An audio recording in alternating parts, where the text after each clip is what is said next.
You see, it is an indictment on our country that cattle are roaming around our streets when they should be kept in confined spaces. Hoji, go to Argentina, go to big beef producing nations. How many times do you see that we have cattle roam around the streets, that we move them from point A to point B? We have said consistently that those that want to do this beef business must be able to provide infrastructure for them to graze. In fact, this idea of cattle roaming around affects the quality of meats. I can tell you that because I also did a course called Meat Science. There's something called the quality of meats. So when you see all of this happening, and you now see our military forces, or you see security forces, beg your pardon, now saying, oh, we must direct them back to town, angry you chasing cow. In 2025, if we are thinking, should cow be the priority of Nigeria? My people, wonder shall never cease to amaze me. Now, our security agents are now guarding the cows on the street.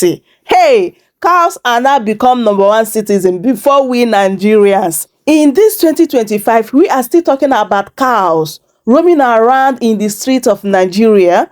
And the worst part is that the people that owns these cows are the people we have in the House of Rep and Senate. This is the reason why they are against anti-open grazing. When you talk about anti-open grazing, like the bill will not even skate through because these people knows that they are the owner of these cows. And this has brought a lot of insecurity in Nigeria, especially when it comes to these herders, because herders are now turning into terrorists. And this is the reason why you are seeing what is happening in Benue State, Enugu State, like every state in Nigeria, because the herders are now turning into bandit terrorists. This is really gotten out of hand, my people. Let me allow you guys to take a look and hear everything Rufai said here concerning the insecurity that is going on in Nigeria. And also, Tinubu said that he is going to be visiting Benue State tomorrow. My people, just take a listen. To the opera over the killings in Benue State that claimed over 150 lives in Yelwata. President Bola Ahmed Tinubu announced on Monday, after facing severe backlash from Nigerians for not visiting the community, that he is set to visit the state on Wednesday, June 18th, to address the escalating violence. The emergency visit will cause him to postpone his previously scheduled trip to Kaduna State until Thursday, June 19th. Tinubu stated that the visit aims to assess the situation firsthand and engage with various stakeholders, including traditional rulers, political and religious leaders, community leaders, and youth groups to find lasting solutions to the crisis. Why I sympathize with the Benue people, I've spoken to the governor.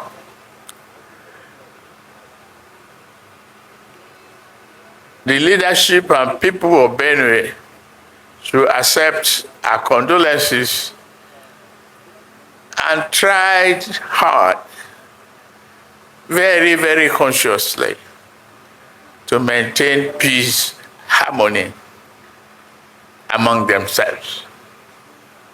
I've always said this,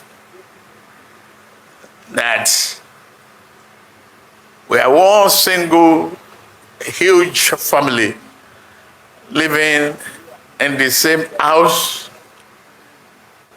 stay in different rooms, but living together in harmony will be the result of our diversity for prosperity. We should be able to manage our anger and frustrations. I sympathize those who have lost their life. I will adjust my program and go see Benue people on Wednesday.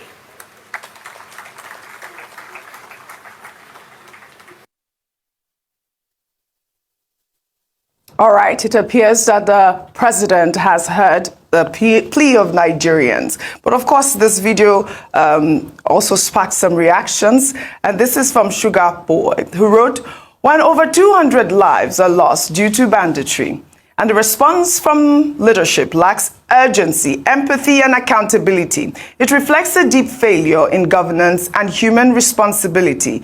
They are not just numbers. These are families, futures, and communities torn apart. It is both sad and shameful." Well, Chooks in response wrote, "In case you're wondering why Wednesday, the Secret Service has a policy that states the president must not visit a location without a 2-day window. This is to allow the security team and the guards brigade plan appropriately."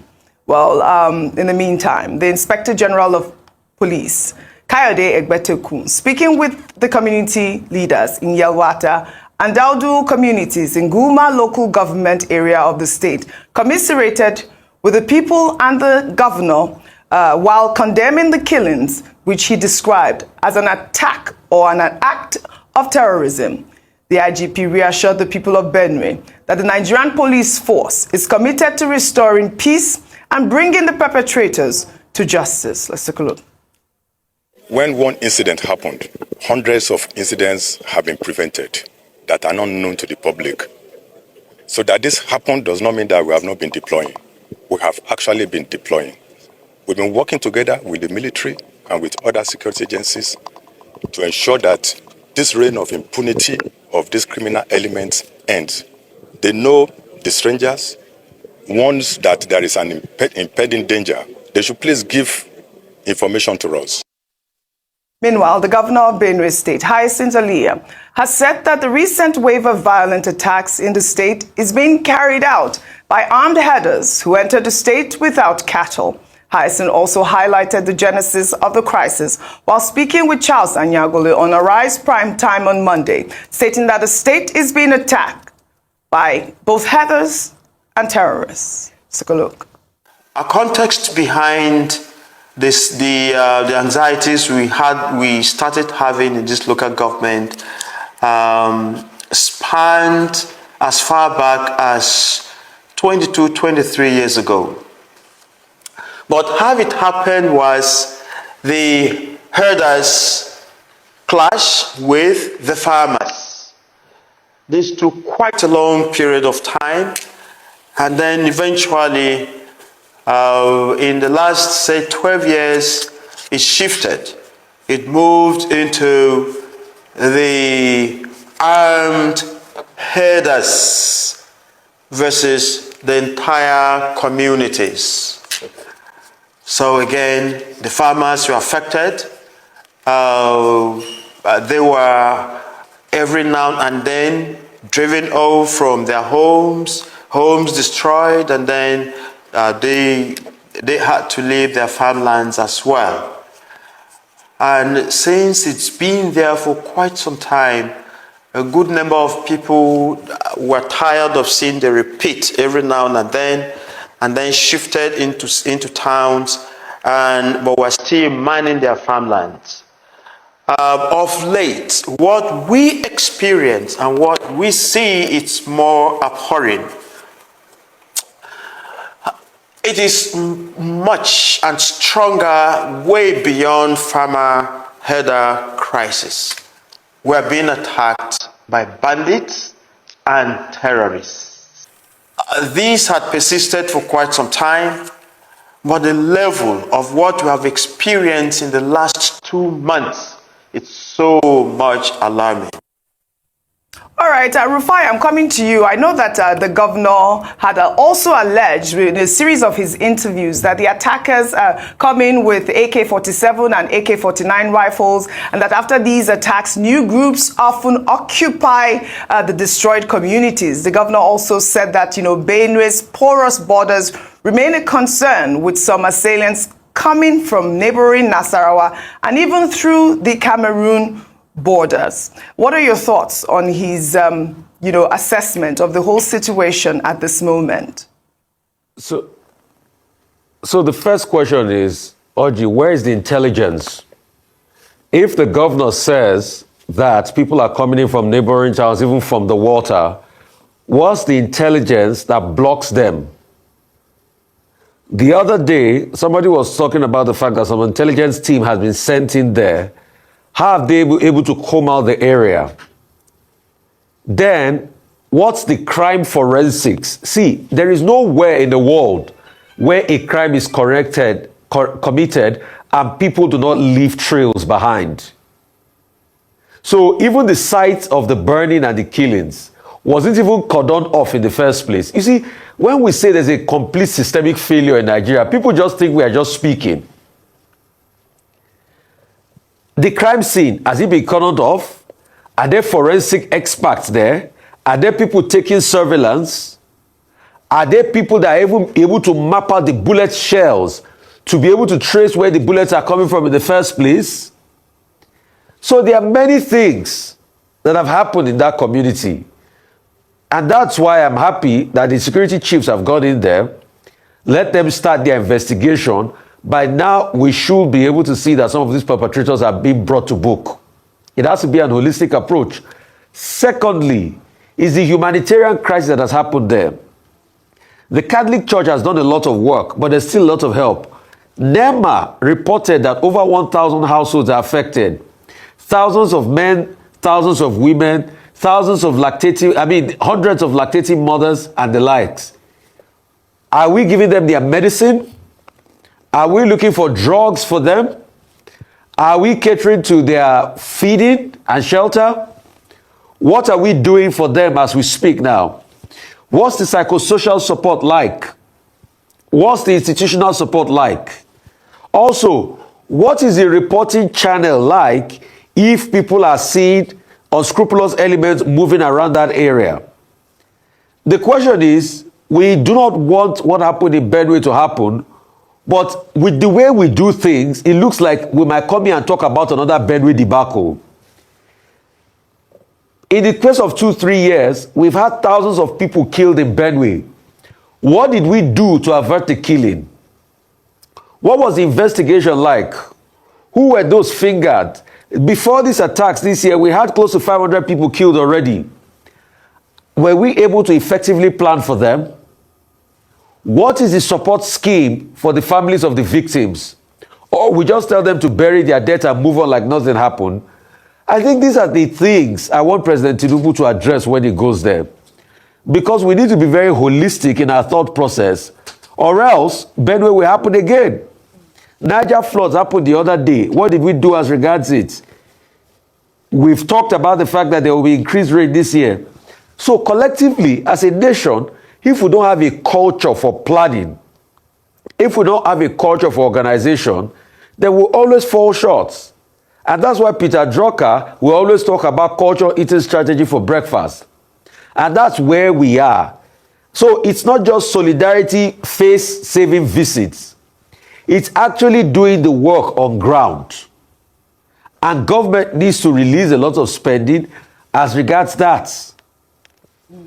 All right, I'll come into the bring us back into the Lagos studio, Vimbai. I mean, like I read out earlier, the president says he's going to visit on Wednesday. And, you know, we talked about the fact that even ahead of his visit, he had deployed, you know, security agencies, the National Security Advisor, the Chief of Defense Staff. We had seen the IGP of police there, who had said that they have been making efforts. It's not because they don't, you know, report their efforts, which I would love to see more of, some of their wins, because what we are seeing now is a lot of, you know, carnage, death, people that are being burnt to the ground.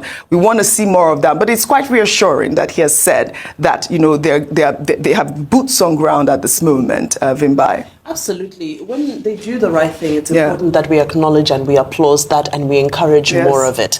You know, but in the spirit of applause, I think it's so important for us to also acknowledge Pope Leo XIV. Mm-hmm. You know, when we were talking about the Pope and there was debate about does it matter if the Pope might be African, and then we now went into the detail of the Pope's relationship and his history with Nigeria, some people thought we were doing a little bit of pandering and it was too much fanfare. But largely, if not for that statement from the Pope over the weekend, happened that brought the world's attention to this issue, it possibly could have been business as usual, because this is not the first time we've had this scale of killing happening in the Middle Belt and in other parts of the country. So it's important for us to acknowledge that and to thank the Pope as well, because it has led to a remobilization. Like you've said, the security agencies are on the ground. The SGF, who the people of Benue State had been complaining and saying, we have an SGF who's from Benue State, but he's yet to speak up about the issue. He is part of the advanced team that's preparing for the president's visit. So I think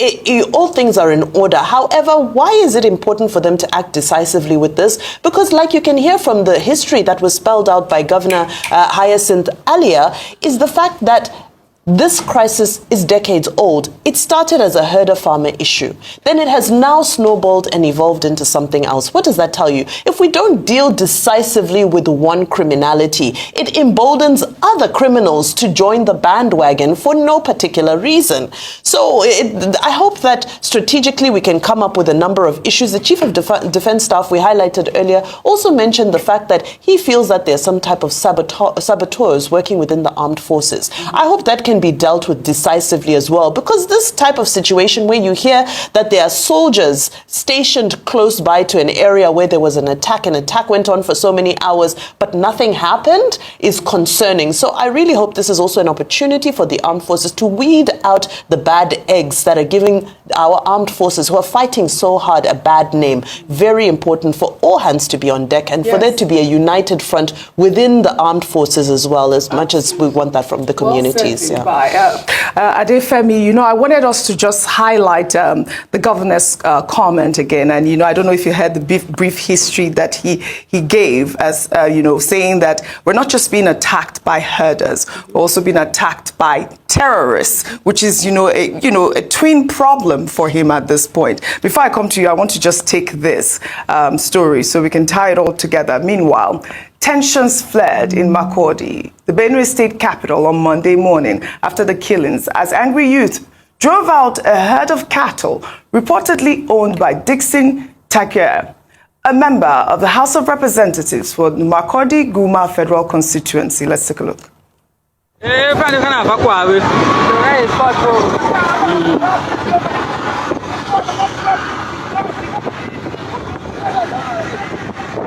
This cows belongs to the Honorable Rep.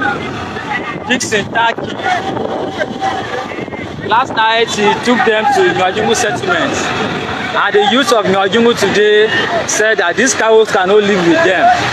They should be protecting lives other than protecting cows. So the youth of Nigerian now chase these cows away. As you can see, the cows are roaming on the road, and then the people taking care of these cows are the Fulanis, up to 6 Fulanis. 6 Fulanis.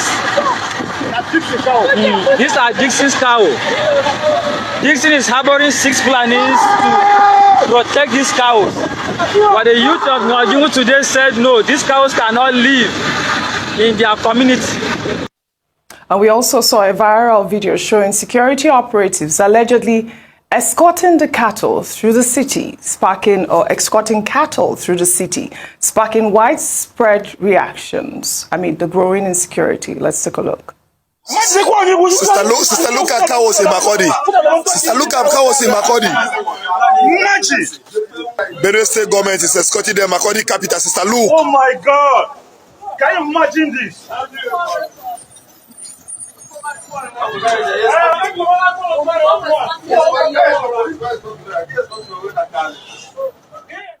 So you see the two sides to the story. On one hand, we're seeing the security forces escorting this, Fulani herdsmen, because, if you ask them, how do they know that they are Fulani? There's a language that they speak, and so they are able to identify them. At this point, they are, being attacked because of these sort of insecurity. I think that what we're seeing in both pictures essentially is people who are growing frustrated with really feeling like they are at the bottom of the barrel when it comes to the level of importance. If we're talking about insecurity and death and killing, the people should at first and foremost feel protected. But essentially what we're seeing in both videos is that clearly there's a lot of effort being put on the protection of these animals, right? And if you put that in comparison to the people, you can understand why they feel as though, well, first and foremost, if these animals are bringing in the situation which we're trying to fight against, get them out of here. And then there's a slap in the face of seeing how well these animals are being protected against the backdrop of people who quite literally don't have any protection. And if we go back to what the president said at the beginning of your segment, he made the analogy of how we are all living in the same house but just in different rooms. But the situation here is that the room that these people are living in is completely dilapidated. They have no roof, they have no windows, they have no doors, and because of that, they're completely vulnerable to the attacks that we are seeing. So when the president does eventually come to Benue tomorrow, we're hoping that he comes to first and foremost acknowledge the pain of the people and then give them a real list on what is going to be done. Because if we're saying, okay, we're going to put military in these different vulnerable areas to keep you protected, but then we're hearing that there are members of the military who are going against their, directives and not doing what they're supposed to do. Okay, so what is actually going to be the next thing you're going to do? And then how are you going to protect people's lives? How are you going to protect their livelihoods? What are you really going to do to change their immediate reality? Because it gets to a point, which is where we're at now, where conversations and visits just isn't enough. There needs to be something. Right. Rufai, I'd like your thoughts on both stories. On one hand, we're seeing that, the government is, protecting the Fulani herders. On the other hand, we're seeing young people going after these herders in Makurdi. You see, it is an indictment on our country that cattle are roaming around our streets when they should be kept in confined spaces. Hoji, go to Argentina, go to big beef producing nations. How many times do you see that we have cattle roam around the streets, that we move them from point A to point B? We have said consistently that those that want to do this beef business must be able to provide infrastructure for them to graze. In fact, this idea of cattle roaming around affects the quality of meats. I can tell you that because I also did a course called Meat Science. There's something called the quality of meats. So when you see all of this happening, and you now see our military forces, or you see security forces, beg your pardon, now saying, oh, we must direct them back to town, angry you chasing cow. In 2025, if we are thinking, should cow be the priority of Nigeria? Other economies are thinking of how to go to the moon, how to go to the space, how to bring their people out of poverty. We are having back and forth over Malu. It shows there's something dysfunctional with our faculties in this country. That cows have become the order of the day and priority. That in 2025, we are even reporting it on national TV, how we are chasing cows back and forth. People have politicized cows. Oji, cows shouldn't cause problems. People that want to do business of cow should be able to keep their cow in a confined space. Pure and simple. And this should not be a matter of states. Because the way we are going, I just pray one day we will not have a constitution for cow in this country.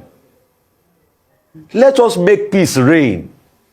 Whatever the crises are between the herders and the farmers should be sorted out, and people should not be allowed to pass their boundary.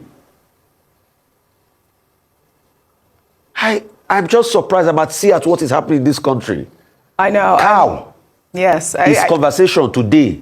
You're absolutely spot on, Rufai. I mean, the call for ranching has never been louder. I mean, the issue in Benue State really needs an overhaul at this moment. Meanwhile, we're getting reports that the principal's special assistant to the governor of Benue State on youth and media mobilization, Atu Joseph, has suspended his chief of staff and chief press secretary for participating in protests against the ongoing killings in the state. In a letter addressed to them, Atu Joseph alleged that they undermined his authority and breached the trust of the oppositions. The suspension was said to be indefinite, and both men are reportedly barred from carrying out official duties or representing the office. Vimbai, I know you had to laugh. I know you had to. The principal special assistant is suspending his own chief of staff and chief. So special assistants now have chiefs of staff and chief of... I have not heard this one before. Chief press secretary. This is the that's on a lighter note. On a lighter note. On a more serious note, I had to read that release almost 3 times because I thought, I was wondering why a special assistant or a special advisor is firing the governor's chief of staff and chief press secretary, only to realize that no, it's his own team that he has. Anyway, wonders will never cease to amaze me. However, although the letter did not specifically state what acts against their principal they committed, the context is that they participated in those protests that we saw taking place in Benue State over the weekend, which is just so unfortunate and disgraceful, is that the government is clearly in many ways helpless and trying to get attention to this issue. If not for some of this advocacy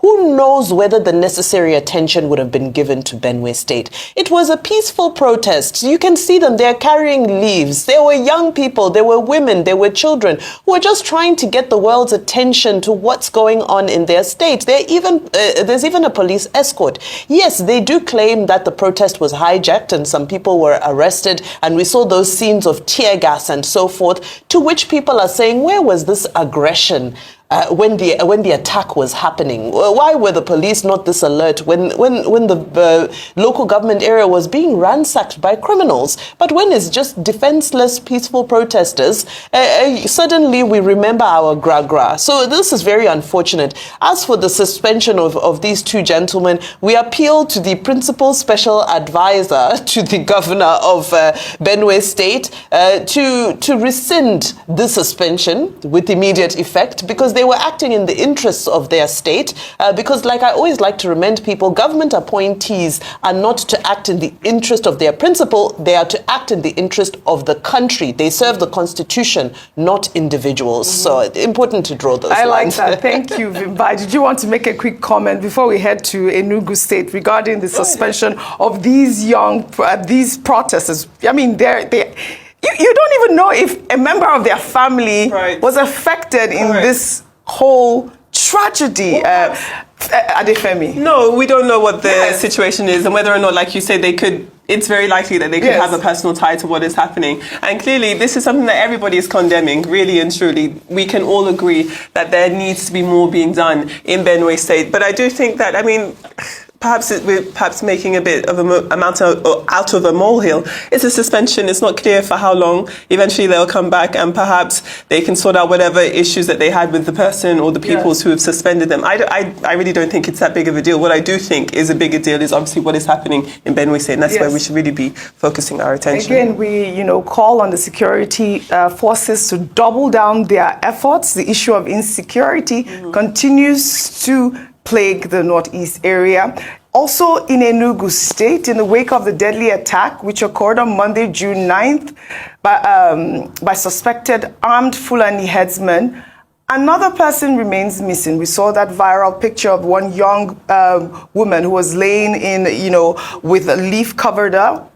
The attack was said to have occurred in Eha and Mufu local government area of the state. We're calling on the state governor to look into the story. A community leader had confirmed that the incident and said that the people in that area are frustrated and they are living in fear due to the reported killings. Rufai Reacts, your thoughts on Enugu as well? I mean, so I lost the audio connections for a bit. It was a bit hazy, but Oji, you see, like I said before, you can almost predict what will happen if some things are not done. If the story is about killings again in Nigeria, In Enugu State, it is indicative of the trend and the culture of not doing things right. The question is, what did we do to forestall the last killing? What did we do to create buffers? If all of that is not in place, then you will have continuous skirmishes and continuous killings. And you see, it is shocking that all of this is happening in Nigeria. And we have become so used to it now that all we just do is to react and nothing happens.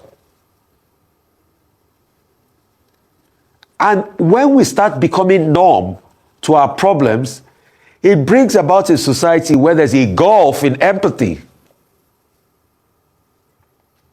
So please, we would like to call on the authority, investigate. Absolutely. But when you say investigate in this country, investigation is very hard though, because it is in this same country that the Attorney General died, was killed, nothing happened. Delegiwa died so many years, nothing happened. Many other killings, the likes of Harry Marshall, many other killings have happened, nothing happened. So we have a culture that is so quick to move on. And you really wonder who gets brought to book. All right, Rufai, thank you. Well, let's head over to Iran now, highlighting this shocking scene that has gone viral after an Israeli airstrike directly hits the headquarters of Iran's state-run television during a live broadcast on Monday, June 16th. The attack caused an explosion that was heard on air, forcing the news presenter to evacuate the studio. Let's take a look. صدای متجاوز به خاک وطن، صدای متجاوز به صدای حق و حقیقت است. آنچه که ملاحظه کردید، صدایی که شنیدید، فضای غبارآلوده استودیو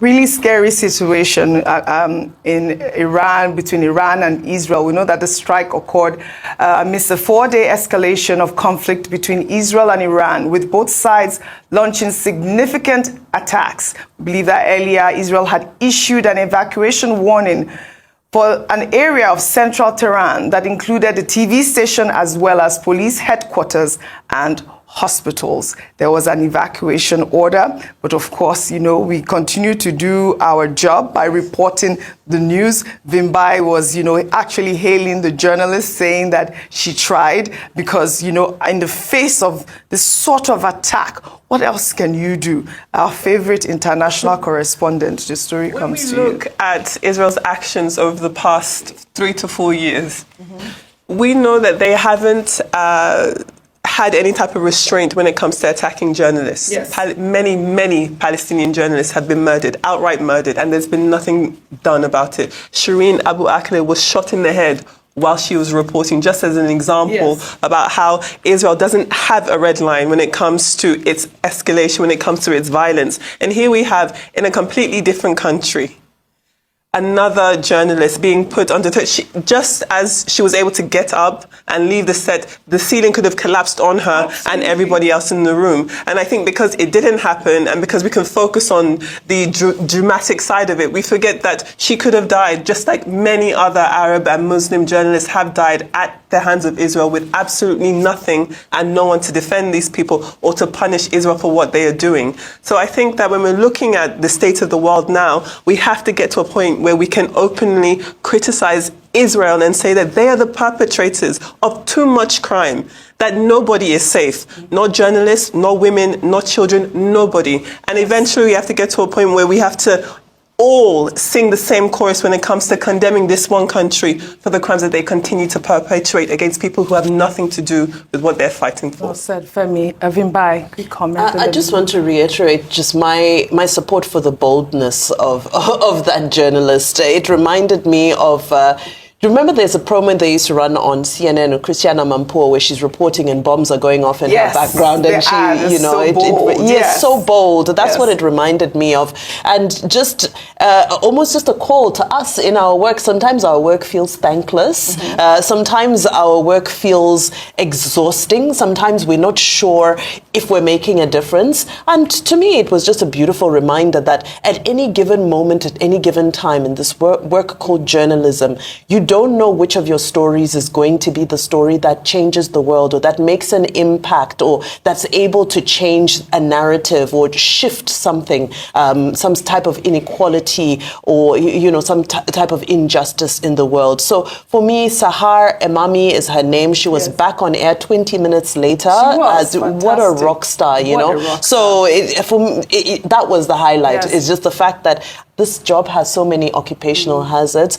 Thank God we don't have those kinds of risks, and it's important for us to continue to hold the powers that be accountable so that here in these studios in Lagos, in Abuja, and wherever you are in Nigeria, we are not under this type of threat. Well said, Vimbai, well said. And also the bigger story, the bigger picture, we call for world peace, we call for ceasefire between Israel and Iran. We'll take another story now. The First Lady of Nigeria, Senator Oluremi Tinubu, has called on Nigerians in the diaspora to increase their commitment to national development. The First Lady made the appeal during a visit from Dr. Philip Ozua, the President and CEO of Montefiore Medicine in the United States. Dr. Ozua visited Nigeria to spearhead a transformative mission to improve and impact lives through his foundation, the Dr. Philip Ozua Foundation, which focuses on education with scholarships for all, food security through a distribution program that has delivered over 1 billion naira in food aid, and healthcare, recently donating $50,000 to the Immaculate Heart of Mary Specialist Hospital in Anambra State. In 2022, Dr. Ozua donated $1 million to his alma mater, the College of Medicine, University of Ibadan, to build a hostel. This donation is regarded as the highest amount given by an individual to a university in Nigeria. On June 11th, Dr. Ozua joined dignitaries and medical students to commission the hostel project, which houses 168 students at the College of Medicine. Dr. Ozua, who hails from Anambra State, also visited his hometown, where he organized a food outreach program for 2,000 households and donated 50 million naira to a women's organization. Senator Oluremi Tinubu commended Dr. Ozua's philanthropic contributions to Nigeria, especially his alma mater, the University of Ibadan, and emphasized the importance of diaspora engagement, despite being the CEO of an $8 billion health system that serves over 8 million patients in the United States. Dr. Ozua has maintained a successful relationship with the people of his hometown. Let's look.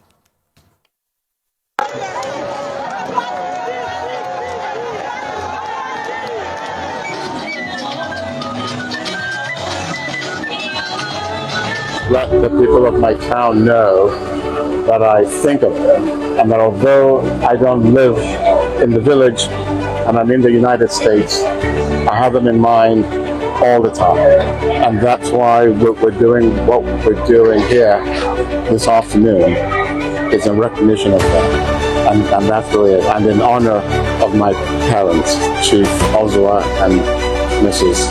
Justina Ozua.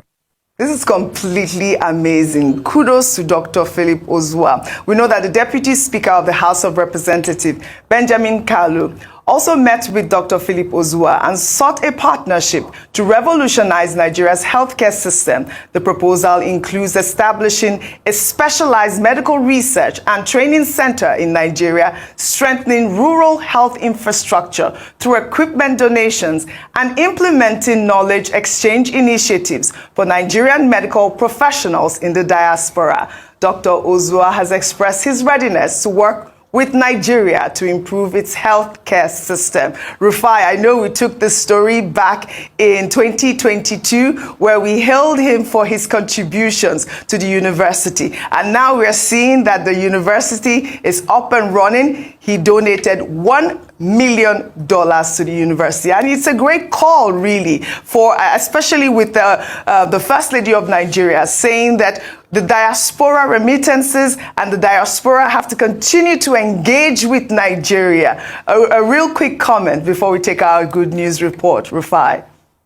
Okay.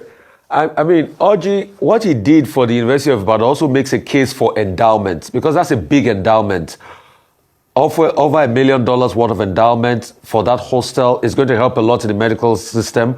But Dr. Ozua leads Montefiore Health System, which is a very big health system, worth billions in America, and he's got a lot of patients. And he didn't just make it easily. I once heard one of his speech where he talked about the segregation he faced, how one of his supervisors so looked down on him that they will never call his last name. He said when things turned around for him, that same supervisor that never believed in him, he heard somebody call, "Hi, Dr. Ozua," one day, and it was that same supervisor. So he went through a lot in America. In fact, he had spoken at the Stuttering Foundation speech at some point, because I think he had a stutter at some point and he did outgrow it. Fantastic. But he used all of his experiences, be it negative, and he turned it around for good in his life. Right. He did a food outreach. He's met with the president, the president's wife. He also has a lot of things he's going to be doing for Nigeria. And that's the real power of the diaspora. And absolutely. I love that giving back. Yes. He went to University of Ibadan. He went abroad to get more knowledge, but he never forgot home. Right. And he leads a very formidable health system abroad. All right. So Fantastic. he did a very good story. And this is one worth celebrating. Worth celebrating. This is worth celebrating. And kudos to Dr. Ozua. A real call for the people in the diaspora to emulate him. Kudos. We'll take our good news report now. Highlighting renowned Highlife music legend Bright Chimezie, who has recently signed a deal with global music giant Sony Music Publishing.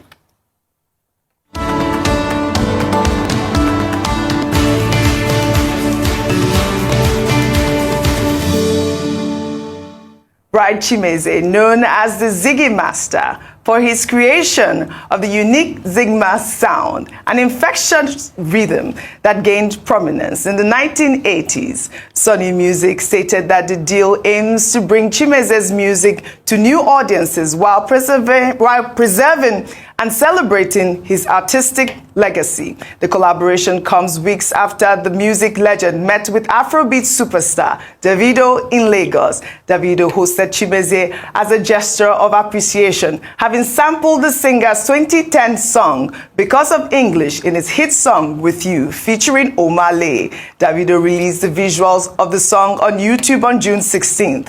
Bright Chimezie made a guest appearance in the music video, replicating his famous dance moves, flanked by Davido and Omale. Let's take a look. Sweet Fanta Diallo, I know fit forget you.